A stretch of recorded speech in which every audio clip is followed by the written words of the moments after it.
Nathan Chan, you've interviewed Richard Branson, Tony Robbins, Gary Vee, the Hormozi, Sophia Amoruso. There aren't many people that you haven't spoken to. The only way you can do an incredible show is knowing what topics, what things people are interested in, what great stories to tell. Alex Hormozi only got like 10 or 20,000 views. And then there's some interviews with like the founders of Who is Elijah, 100,000 views on YouTube. The only reason is title and the thumbnail. What sort of things are you looking at? With over 2 million followers and subscribers and a paid offering that generates revenue 24/7, today he's teaching you how to podcast. What does that prep look like for interviews? Yeah, so look, I'll share the source that's the best out there. The biggest change was how many people started reaching out to me. It was quite crazy. Speaking opportunities, overseas speaking opportunities, and I'm only kind of getting warmed up.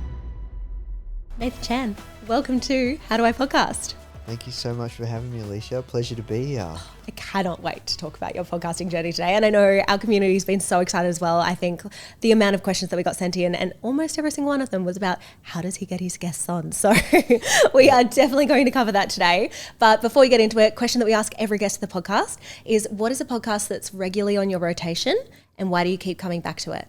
Oh, look, I reckon it's got to be these days, Stephen Bartlett's Everyone, yes. Diary of a CEO, like even just like from the content, even just for me to learn and study.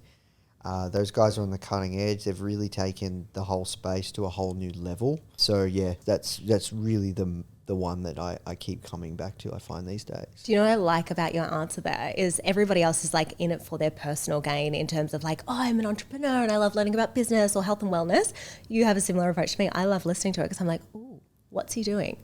Like, what's the technique that he's doing? How's he interviewing people? Like the set design, like all of those things. There's so much you can learn because you know that he invested in it too. Like he's got the head of experimentation. He's got all these people he invests in to make that podcast the best podcast it could be, which is why everyone has the same answer too. Yep. It's cool. Amazing. Okay. So something that I loved when I was doing research for this show is when we went right back to the start and Foundr itself was a magazine, Yes. not a podcast. Yes. And I think someone at that time had approached you and said, hey, you should potentially turn this into a podcast. And at that time, one of the things I found that you said was that you thought that potentially it was oversaturated. There was too many podcasts. What do you think looking back at that now?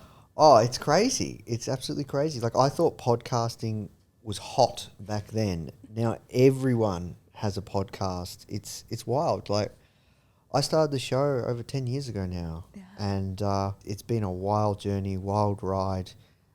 Lost count of how many downloads. I didn't even track that stuff. And then it all moved, and you would move platforms, all that kind of stuff. The worst, yes. But yeah, it's crazy. So the reason it started was I started this magazine, interviewing successful founders, just for fun. It was a passion project, digital magazine. Didn't know where it would go, but what I found were these interviews that I was doing, they were so awesome, I wanted to share them with the world. And I was just genuinely curious how people were starting online businesses and businesses with no experience, skills whatsoever, and through the power of the internet, creating this incredible life, this incredible business. So because it was a digital magazine, we used to have written articles, but it was interactive, and I housed the audio interview inside the magazine.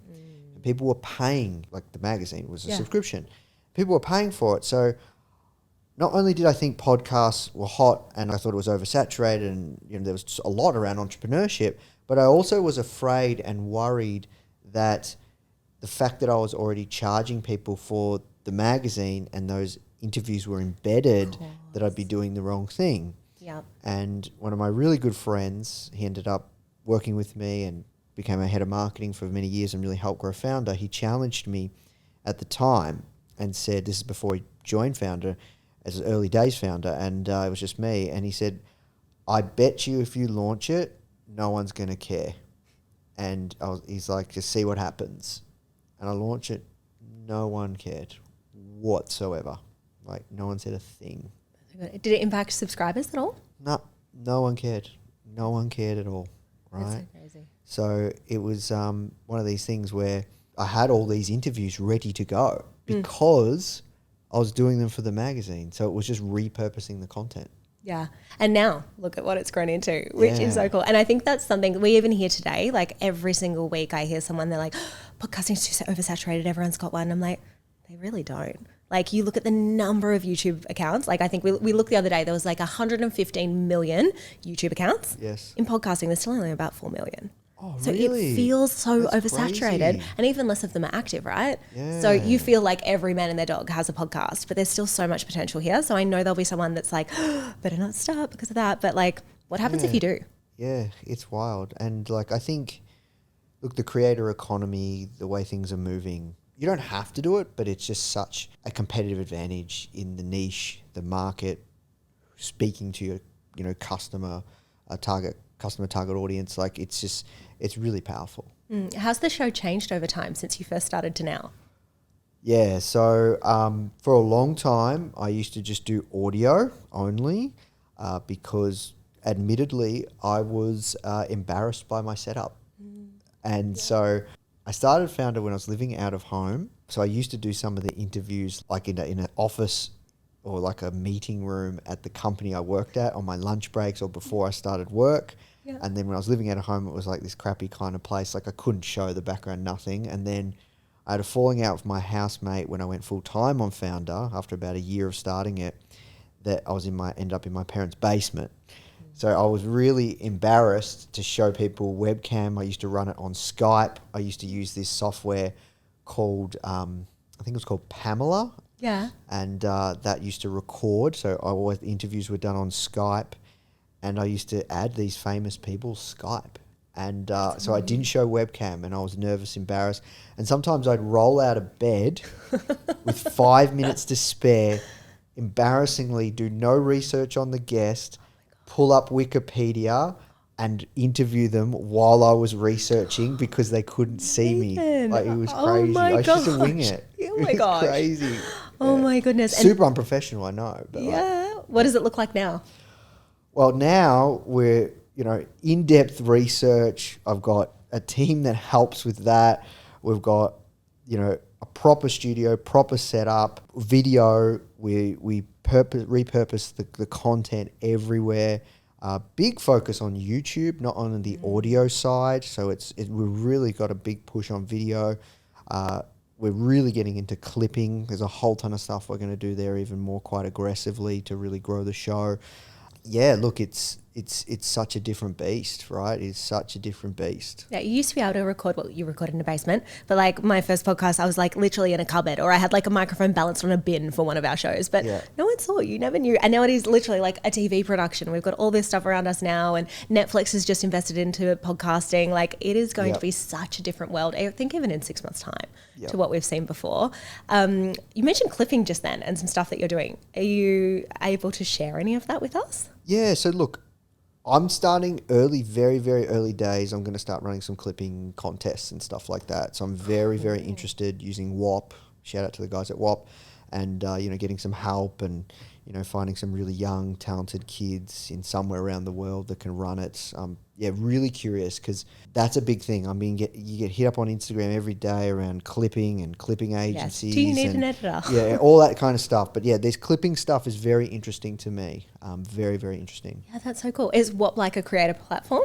So WAP is, it's a platform that allows, there's one section of it where you can run contests, like clipping contests, and then you can put basically a budget, and then you can have like a team of clippers, right? And they're just basically young kids that are just going hard to try and get paid. And all the views have to be verified, and there's guidelines. But yeah, you can run it through this platform called WAP. But that's some of the stuff. We're doing heaps of stuff. I can talk more about some of the things we're working on. But what's been the thing that's kind of changed? Like, you've been podcasting for so long now, and I'm sure there would have been different trajectories along the way. Has there been anything in particular that's really helped to grow the show? So it's been interesting because when I first started the show, I was really trying to grow it. I was really focused on it for a good few years, and it grew really, really well. And it was one of the top shows in the entrepreneurship space. I used to check the charts. It was in the top 50 and the top 20, all these different things. And then eventually along the way, after a few years, as the other part of the business grew and I started to expand and I added more things like an education platform and like so much content in many other areas of the business, and then team members and hiring and all these other things that kind of grew the business over time, I pretty much put it on autopilot in many ways. Now I had team team members that were owning it and were around it. But I'd say from the time period, so I started it, I think 2015. So I started Foundr 2013. I started the podcast, I'd say 2015. And I grew it quite aggressively from 2015 to around 2018, 2019. And then from about 2019 to 2022, even 2023, it was on autopilot. So I'd say about a good 4 years where, don't get me wrong, we cared about it. We cared about the guests that we interviewed, but it was mainly just about that. Yeah. And so I'd say it's only been the past 6 to 12 months, now more so these past 6 months, that we are really aggressively focused on trying to grow it more than ever. And we have quite a methodical process on testing, trying things, measuring, testing, trying. Before that, maybe we were doing those kinds of things, but it was for the most part on autopilot. And I don't mean that in the way that we didn't care. It's just like we built up this base. It was consistent. Yeah. You know, but like we weren't aggressively trying to grow it like we are now. So I'd say some of the key things that I did in the early days to grow it was, back in the day, it was only really Apple, right? Yep. So I did a lot of keyword stuffing Yes. with famous guests in the name. That doesn't work anymore. However, it leads me to my next piece, a maniacal focus on the guests, the quality of the guests, finding guests that were well known in the space, finding guests that have a show, right? People were searching for those guests' names, then appearing organically in search. And then the other one was getting on other people's shows, aggressively targeting and trying to get on other people's shows. And that's something that I had a pretty big focus on, right? So I got on all the big shows at the time. Like I never got on Tim Ferriss's show. There was a few that I didn't make, but for the most part, hovering around the online space or the people that were listening to other shows, I was able to get on them. And that's a game changer in of itself. How did you pitch yourself? Well, back then, I really kind of had a couple of key angles that I knew people were really interested in. One, the main one was how I was growing Foundr using Instagram, because I built Foundr through Instagram and we got to like 500,000 followers in 1 year and then 1 million in 2 years, and then it's gone on to continue to build. So people were really interested in that. I was somewhat of a thought leader in that space, and then I kind of pulled back and never really talked about it that much. But I knew the things that were interesting, and I just pitched myself. Another thing that I did was do trades. Yep. Right, you come on my show, I come on yours, and then also just interview certain people with shows that then build a relationship, and then eventually they'd ask me on their show. So it was not just one particular way, but that definitely worked. Yeah. That was massive. And what I can hear you saying in there, like we get hundreds of pitches, we look after lots of shows. So we get hundreds of pitches every single month. And so many of them are really self-centered and focused around like, this is going to benefit me in this way. What I can see you've even just said there is like you were talking about how you're going to add value to their show, the thing that you're going to bring that their listeners were interested in. Yes. Everyone needs guests for their show. Yes. So if you can approach someone and you can say, hey, I'd love to come on your show because I can talk about this. I know your listeners are interested in this, and this. Yes. Thinking we can maybe add value in this way. Like if you read that, you're like, oh yeah, that sounds great. Like it's a no-brainer. Yeah, and look, you find that the more time you spend creating content, you see what resonates, you see what really pops off, and you start to build a book. You build a book of themes, topics, stories, and things that people are really interested about, and that what makes a good show. I make no claim to this, but Daniel Priestley, he posted a really good YouTube video on how he's been on Stephen Bartlett's show like 5 times, and how he made like, I don't know, $5 million or attributable revenue. And he broke down this whole strategy around why it is so important when you want to get on shows that you want to have the outlier show, that you want your show or your episode in particular on that person's show to perform exceptionally well, because then you become an outlier, and then you can work your way up onto bigger shows and like get onto the tier 1 shows. And part of that is really knowing and doing an incredible show. And the only way you can do an incredible show is knowing what topics, what things people are interested in, what great stories to tell. Yeah. Yeah, and I'm so excited to get into that with you and like the foundations of the show. Before we do, last question around the growth of it. You mentioned that you're testing a lot at the moment. Yes. What sort of things are you looking at? So we are aggressively doing title testing and thumbnail testing more than ever. So Yeah.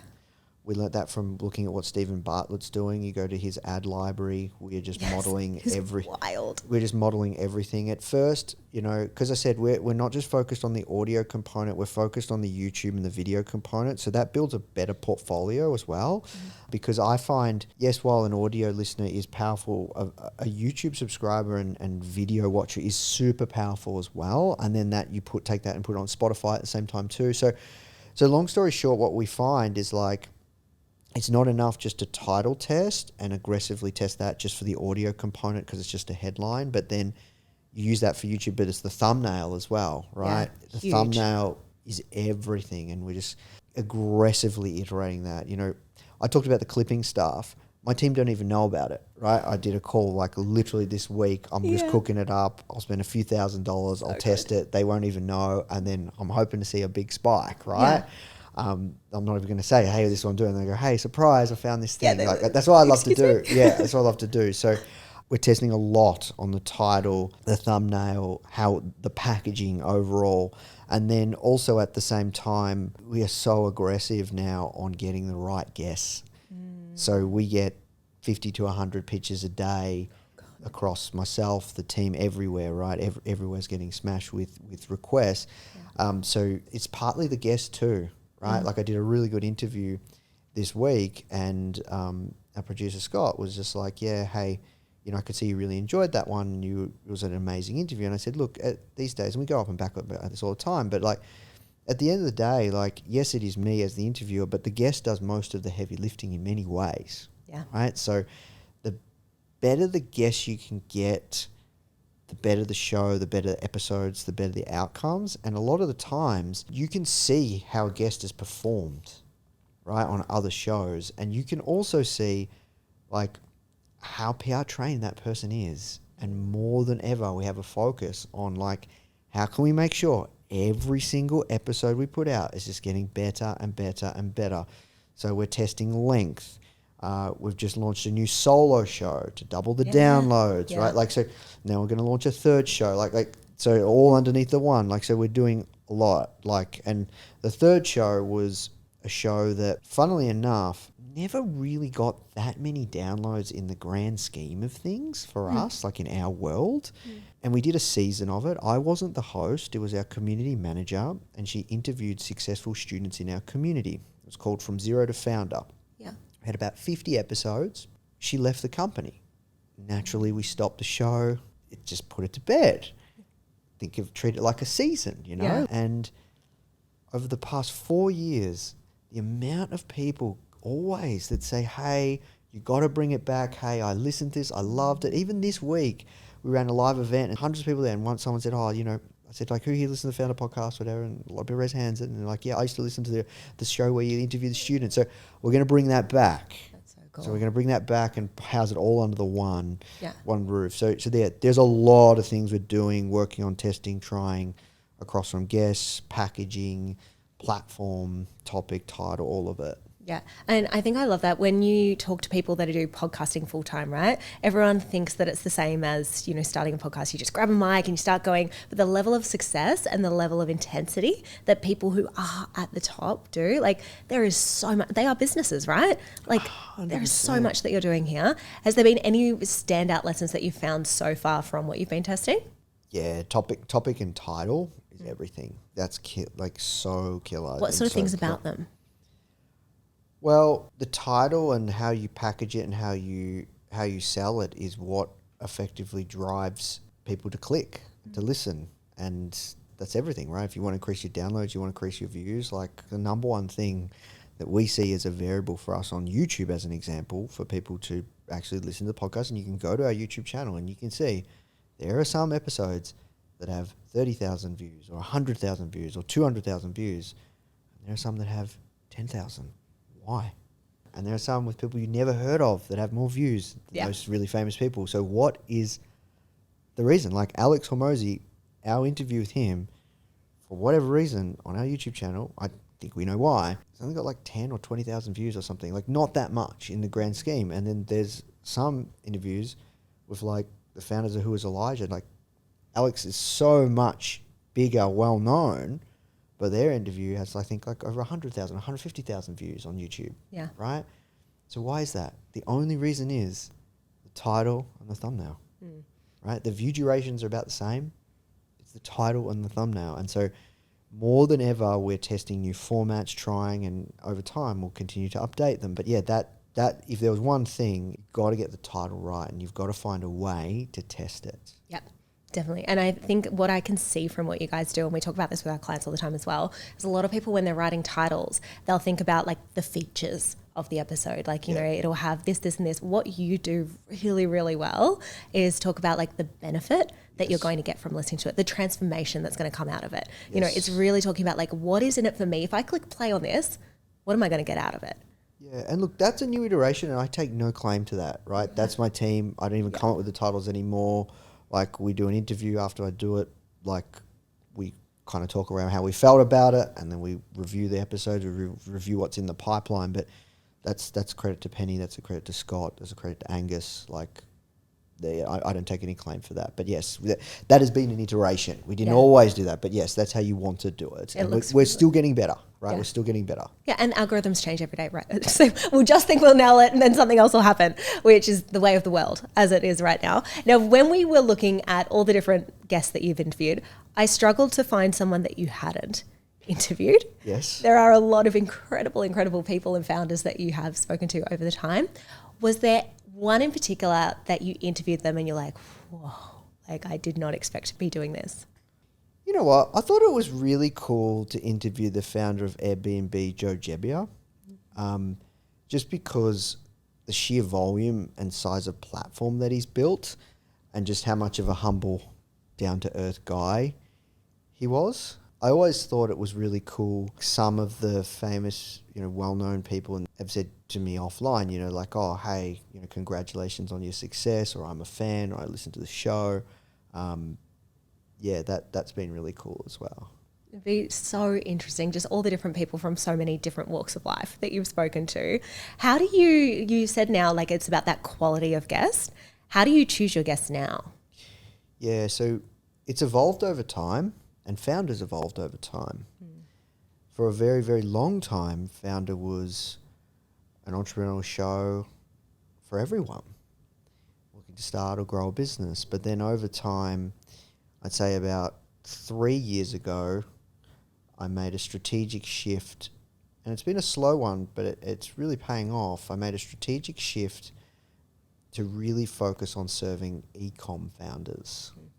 And the reason I made that shift is because I realized that a large majority of our customer base were looking to start or grow an e-commerce store, particularly a brand, not drop shipping. That's a huge distinction. Yep. And over time, we mainly interview e-com founders. Now, we do interview other founders as well, not in the e-com space. It just depends on the story, depends on the guest. So as an example, we interviewed Phoebe Gates the other week and you know, she was a fan of the show. She pitched me and what she's doing is super impressive. Incredible. She has a really interesting story, what things she's building with fear and the stuff that she's doing.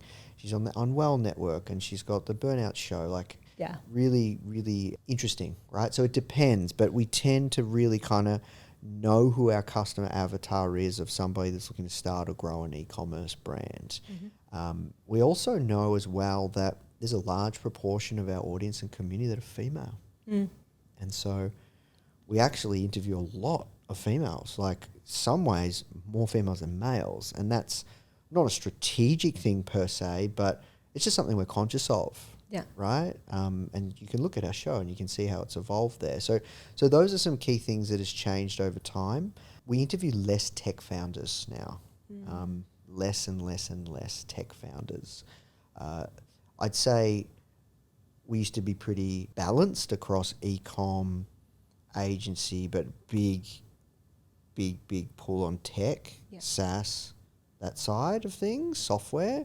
Now more than ever, I'd say we're pretty big on e-com, physical products, brands, and then a little bit tech and a little bit, just like few, like, so it's not, the podcast is very focused now strategically, and that has paid its weight in gold, because then it's very clear as well who a good sponsor is, who a good partner is, people we might want to teach or give back more content to our community, whether it's a program, whether it's a live workshop. It's just a lot more focused. Yeah, and allows you to stand out so much more as well. 100%. Especially now, like every week there's a brand new business podcast or someone talking about and interviewing founders, which I think is so cool about your show, is you understand so deeply who you're trying to talk to, but also what they need to hear. Correct. And I think that's really important too, like the lines of questioning that you do. Correct. I know you've got a whole team that help with it now, but what does that prep look like for interviews? Yeah, so look, I'll share the source. This is a new, fresh off the bat one that we're doing, I'd say the past month. It's the best out there that I've found for prep. So Notebook LM is like Google's kind of like ChatGPT. Yeah. And so we're on the Google suite. So what you can do is basically you can feed into Notebook LM the guests that you go into interviews, YouTube interviews, articles, everything, and you give it like, let's just say 25 to 30 sources, then you can press play and there'll be an AI conversation of two AI people talking up and back about that guest of the most potent things. And then off that, that's how I know a lot about the guest very, very rapidly. And then the team work on the questions, go deep. But yeah, using combination of Notebook LM, ChatGPT, deep research, that's how we focus on the guest. And we also are trying to look for things that they haven't spoke about before, obviously. That's an area of development for us. One thing I do want to get to, we haven't got there yet, and this is, I think, really will be really helpful for people if you want to take an interview show to the next level, is having a pre-interview with the guests. Yes. Yeah. Right? We haven't got there yet, but I think that can be quite authoritative and really powerful to get your clippable stories and just the really deep pieces that make up a really solid interview. So that's key as well. It's funny, I've never done a pre-interview except for one person that requested it. That was Ray Dalio. That was his thing. He wanted to do a pre-interview before the show, and I always thought that was really interesting. But now I get it, right? Because he's a smart guy, super smart guy. So he does the pre-interview so he knows where it's going, what we're going to talk about, what the angles are, all that kind of stuff. Like, you want to be prepared. Yeah. And so, yeah, we haven't got there yet, but that will be the next evolution for guest preparation. It's a game changer. Anyone that I've spoken to that has done that, like just the level of little details, like the tiny little things that you can get a thread and you can start pulling on it and like really understand, oh, we can maybe go down this rabbit hole, or they haven't spoken about this before. Like even asking them, what's something that you don't speak about? Every time I listen to a podcast, I get so excited about all the things I've heard. I can't wait to implement them in my business. And then life happens and I don't do anything with it. And I don't want this podcast to be that for you. I want you to take action and actually be able to implement these things that you're learning today. So head to the show notes or send me the word debrief over on Instagram and I'll send you all the key takeaways from today. Because the difference isn't what you know, it's what you do. Let's get back into the show.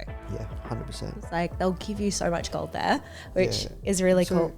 And I'll give you an example, like, because this could be helpful, like where we went wrong as an example. So you look at Diary CEO, we have interviewed a lot of founders that have been on Diary CEO. One of them that comes to mind is Trini from Trini Woodall from Trini London. Perfect fit for us.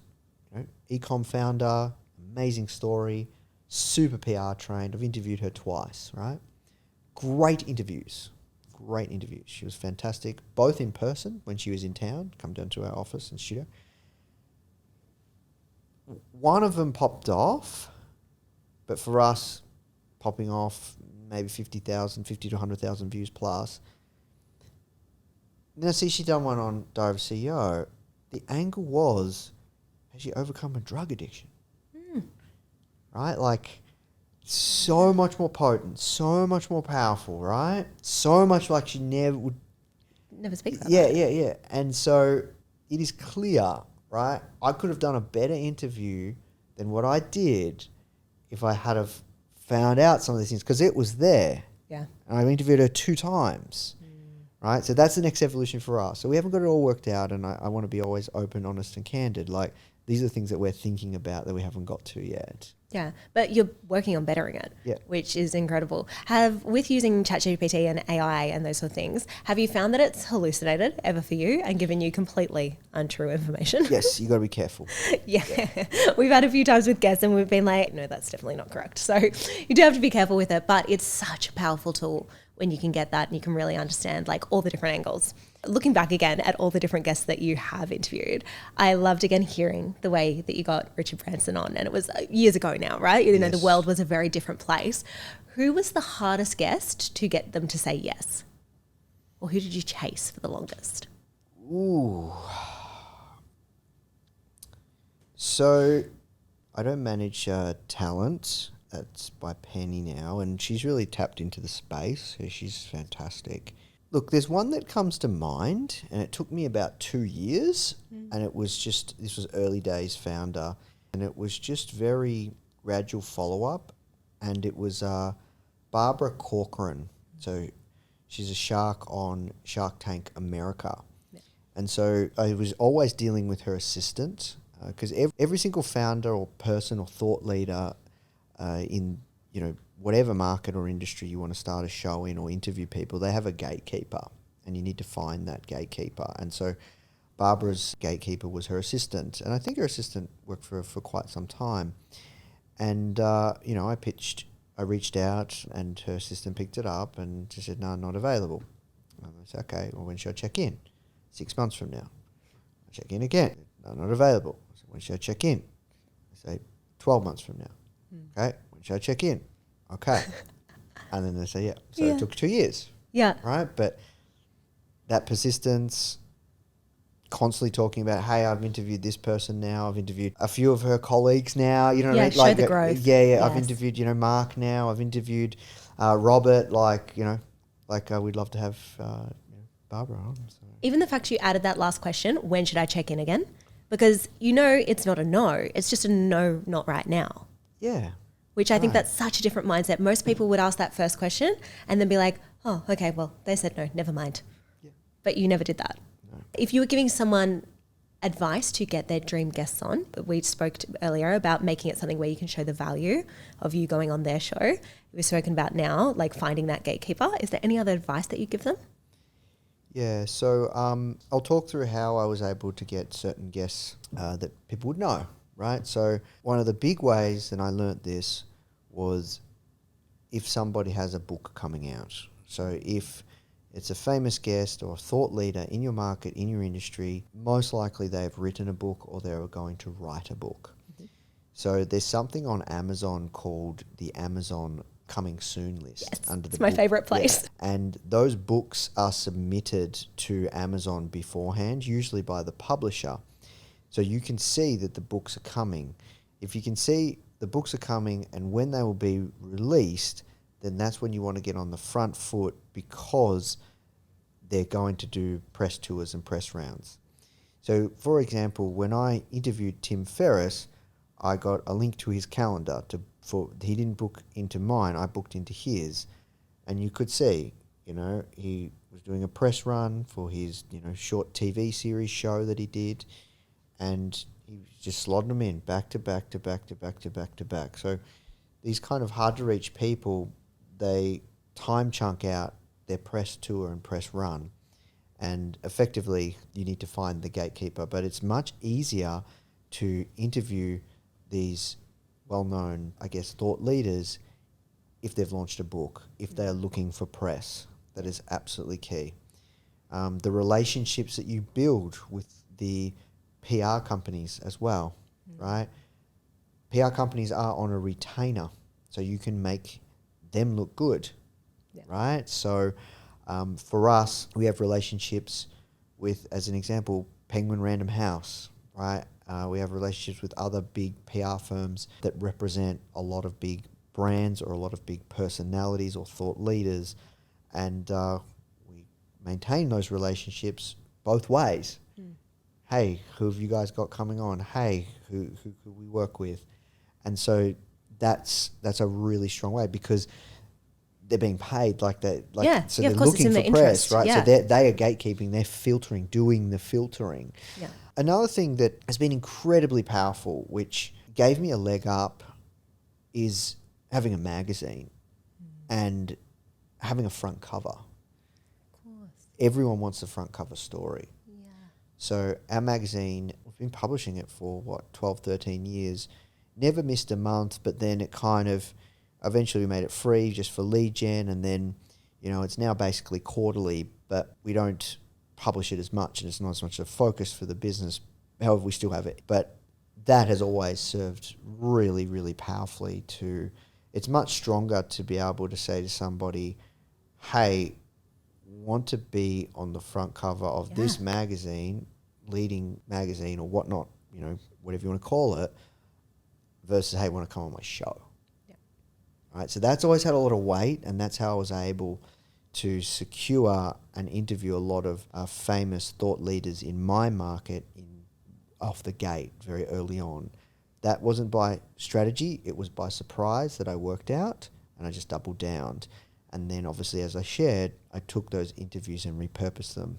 And then I've just kind of spun the content. So what started with an interview for a magazine, then became an interview for podcast, then became content for email, became content for all the social channels, became and you see what I mean? And then massive ecosystem. Yeah. Yeah. And I think what you've touched on there, like, not everyone was going to have a magazine, but something that everybody has in this day and age, if you're recording a podcast, if you have the ability to give someone content themselves. Yes. Like, even just that pitch, I don't have to go and record a whole heap of reels because I've just sat down for an hour and recorded a podcast. Yes. And you're going to give me that footage. Yes. So I can do that. Like, a lot of people say yes just for that. Yes, in 100%, because that's where you get the best content for if you're trying to build your personal brand, right? So it's really smart to go on shows strategically and get the content and get the clips, and that's how you position yourself as a thought leader. Which you've just done. There was an episode you did a little while ago about your personal brand experiment. You did 90 days of building a personal brand. Can you share some of the learnings from that? Because I love the way you explained it.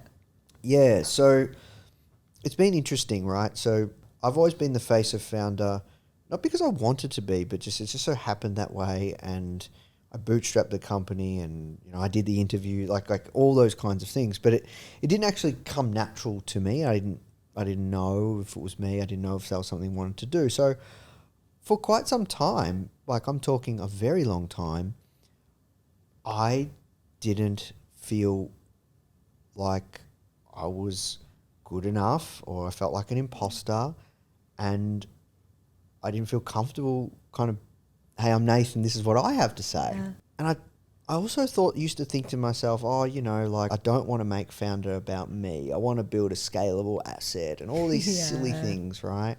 But at the end of the day, Nathan is Foundr, Foundr is Nathan. And so I think it eventually got to a point in time where by end of last year, I was like, you know what, like I got to do this. Like, this is silly. Everywhere I look, like people are building their personal brand, they're putting out content.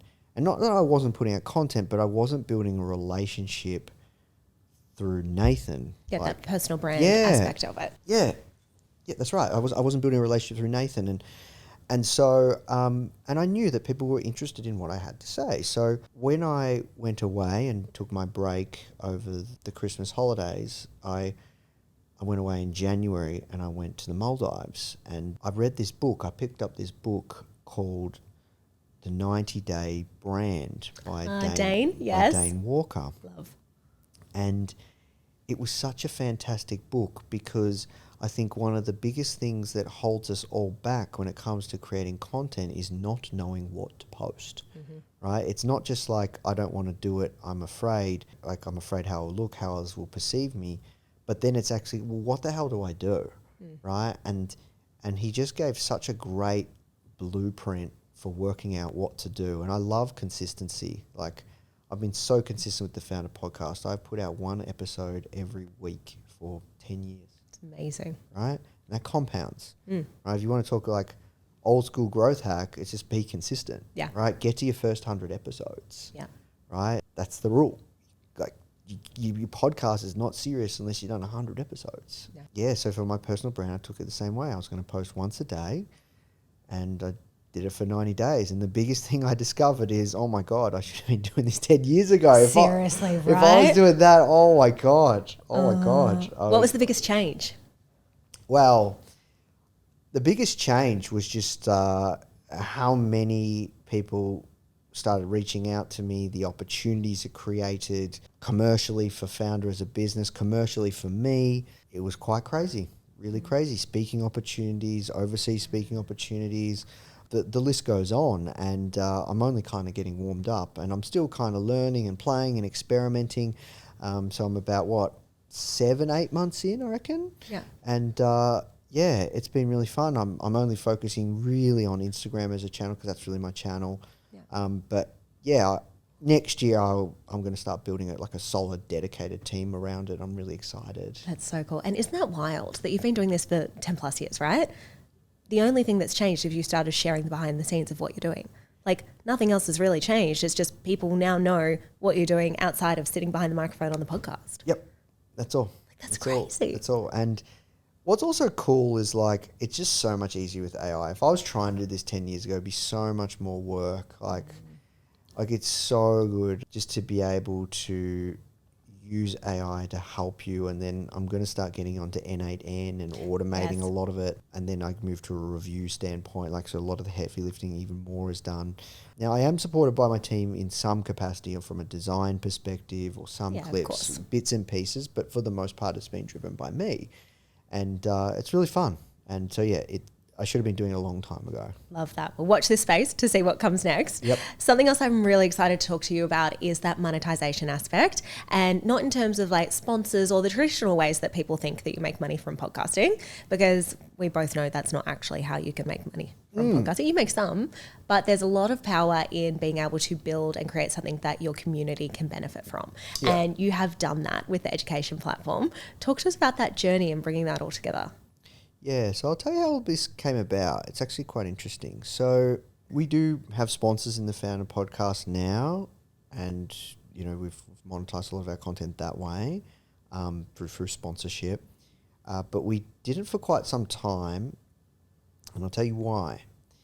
So I'd say about 7-8 years ago, the show was really growing. Obviously, sponsors want to work with us. So I tested it out, and I worked with a couple of well-known companies, and they paid us, I can't remember. It was between $5,000 to $10,000 for maybe 6 episodes or something like that, right? Mm-hmm. And they got me to share about the software and whatnot, and they come back to me and they're like, "Oh, hey, this worked really well. We'd like to go again." And I was like, I could get paid by these guys, let's just say, I don't know, I can't remember. It was maybe $3,000 an episode or something like that. Or I could test selling my own products. Mm-hmm. And what I worked out was I made significantly more than talking about a software. Yep. And so from that, I kind of was just like, okay, I think we need to focus the Foundr podcast and all the content to drive to our own products, because it's much more beneficial. Now we have a multifaceted integration with sponsors and letting people know about our products and services. But for the most part, that's how it all started, right? Yep. That seed of hey, I could get paid this for the show and monetize it that way, or hey, I can produce my own products and make this, and it was significantly different. And I think that's what, people like Mr. Beast worked out. Yeah. Right? And so I went on this quest. So for when I first started the podcast, it was just the podcast, it was just the magazine subscription, and that was the main monetization for Foundr as a business, right? We sold subscriptions. Mm-hmm. And then over time, I started to look at other forms of media. So I launched the podcast, and I wrote this blog post. We started writing blog posts because blogging was a thing, a decade ago. And building our email list and stuff like that. And I wrote this blog post just sharing how I grew the Foundr Instagram account to 0 to 10,000 followers in 2 weeks. And that blog post went semi-viral. And all these people started asking me, writing to me over email saying, hey, do you do any consulting?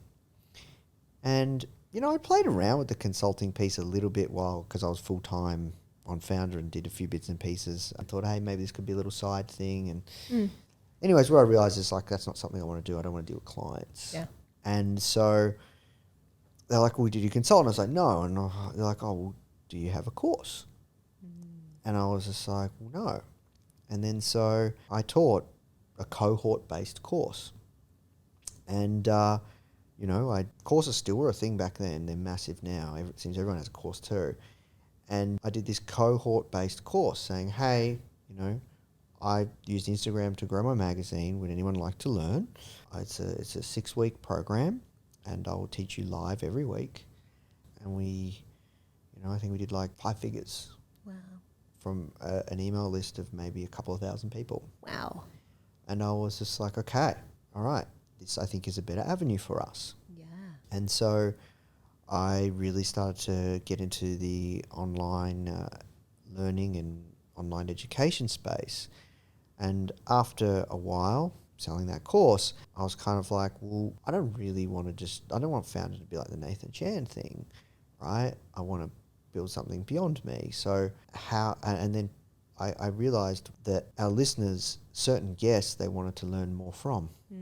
So how can I use the podcast to identify potential instructors to teach other things? And then that's how our education platform started to build. So our first instructor was this guy called Ari Meisel, and he taught a program on productivity. Funnily enough, it went okay, and we explored different models around how to work with a creator or an instructor. And then we did a second program off the back of an interview I did with Greta, and that went gangbusters. Yeah. And it just so happened that Greta was, so Ari Meisel, he was in New York. Greta happened to live in Melbourne. I interviewed her. We connected over LinkedIn. She was a fan of the show. And I interviewed her. She'd never done an interview before, but she was just so candid and open around how she'd built 4 multi-million-dollar e-commerce brands. And she's just so vulnerable and just so open, and people just really warmed to her. Yeah. And the interview was one of the highest downloaded episodes. And then before I even knew it was Greta, though, to do another digital program, as you always do, you do a survey, you ask your community. So I put out a survey saying, hey guys, we're looking to create a program. Here's my gut feel of what these programs could be. And a lot of people, funnily enough, said they wanted to know how to start an e-commerce brand.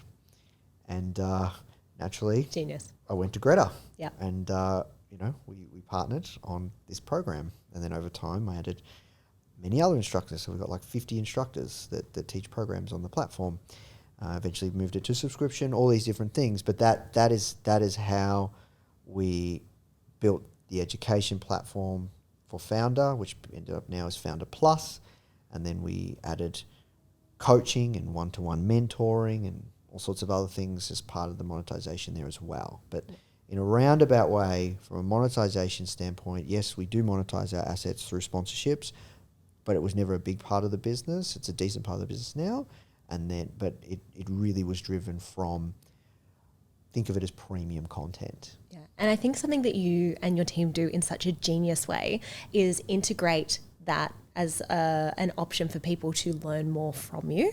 It's not, you don't just put ads in. That is one part. Of course, there are ads that promote that if you want to learn in this way about this thing, go and join this. But you have such smart ways of integrating and doing episodes about oh, hey, got this problem here. Here's the solution for you. Can you talk to us about that, or how someone, if they are wanting to start a course, how they could approach that for themselves?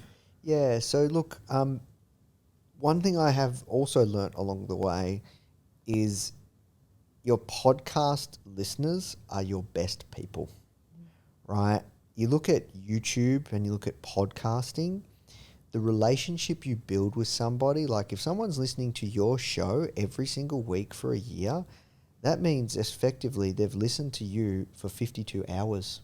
It's like they know you. Long time. Right? And that's what business is. Business is building relationships at scale. So you're building a really strong relationship and connection. So when it comes to your podcast, and if you have products or programs or digital products or anything like software, it could be anything, services, consulting, you name it. How can you position certain episodes that the natural next step is, hey, would you like to know more? Hey, what's something that is like a really low risk for that person to test out? So for us, it's our 14-day $1 trial to our Foundr Plus membership, right? But you can do other things. You can do lead magnets. You can do all sorts of freebies to really kind of bring people into your world, and then continue building that relationship out of the podcast. And so for course creators, you really want to think about like, how can you really position whatever it is your product is, or you're doing a launch for a product, how can you have content that is contextual to your product and that has a high relevance? We're going to do a whole episode around like that funnel. So from like Yes. listener to conversion to working with you. Yes. But for you, how strategic are you with the topics of those solo episodes to generate sales? Are you do you think Not about that at all? No, we do, but not as much as you would think, right? So at the moment, we launched a solo show. It's doing exceptionally well, better than I thought it would do. Yeah. But it comes back to like Nathan's founder, Nathan, so better. So at this point in time, really the solo show is just really focused on what I'm excited about and what content I'm testing on my socials that I see is doing really well that people are interested in.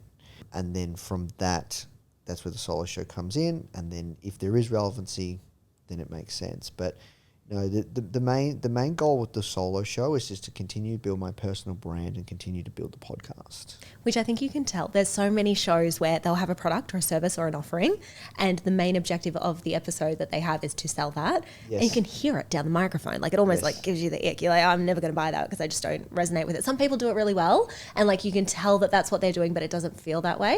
But for you, like the fact that that is organic, and like I think that comes from a place of wanting to help people then, right? Yes. And it's paying off. It's working. 100%. Because the general, like the baseline is you genuinely want to give back to these people. 100%. And, you know, it's been interesting, that whole journey with the show around just like what people send you in the mail. You know what I mean? Like stuff that I've received in the mail and the letters and things. Really? Things that people send to the office. It's been crazy, just like how much the show has helped them. You know, I've had people buy me like pretty expensive gifts just randomly, just by saying thank you. I've had people say to me, "You have done so much for me, Nathan. Launch more products so I can buy more products from you." You know what I mean? Like, that's crazy to think that, and you don't really think about it until you go and you come on a show like this and you talk about the podcasting journey. You know, so it's such a powerful way to build a relationship with someone. It's amazing. If you had to give someone who's wanting to grow their show or start one for the first time, one last piece of advice, what would it be? Oh, look, I think one thing that's really hurt me with the Foundr podcast, and the reason it's not as big as I would like it to be, and we've got to keep working on it and we'll get there, is just that focus, right? While the monetization piece has been amazing for the brand and all these different things, we lost our way for quite a few years, if I'm being honest, and it was because it wasn't a focus. And I think if you want to become a content creator and you want to focus on building a podcast, it is so powerful just to focus on the podcast, even when it might not be making money yet. And I think that's the key, that focus piece, but then also trying to create something that is truly different. At the time when I launched the show, there was no one getting guests like I was in my niche and market. Now there are a lot, right? I admittedly say that. There are a lot, and a lot of these kinds of guests are more open to go on shows now more than ever because they see the power in it. And that was an opportunity that I didn't capitalize on enough because I wasn't focused, because I was doing 101 other things. So if you want to launch a show, you need to take it super seriously, and you need to be prepared to just go all in and just have that continuous build, measure, learn approach, and just keep getting it dialed in, and it will compound. But it comes down to a lot of the stuff that we've talked about. I hope I've shared enough to to really keep people moving and to build an incredibly successful show. Yeah, and definitely watch this space. We'll pop all the links in the show notes, but go check out some of this testing that you're doing as well. I think personally, seeing your content, there's so much that you can learn just from seeing what you guys are doing and leading from the front. So thank you so much for your time, Nathan. It's been amazing having you on. Thank you so much for having me.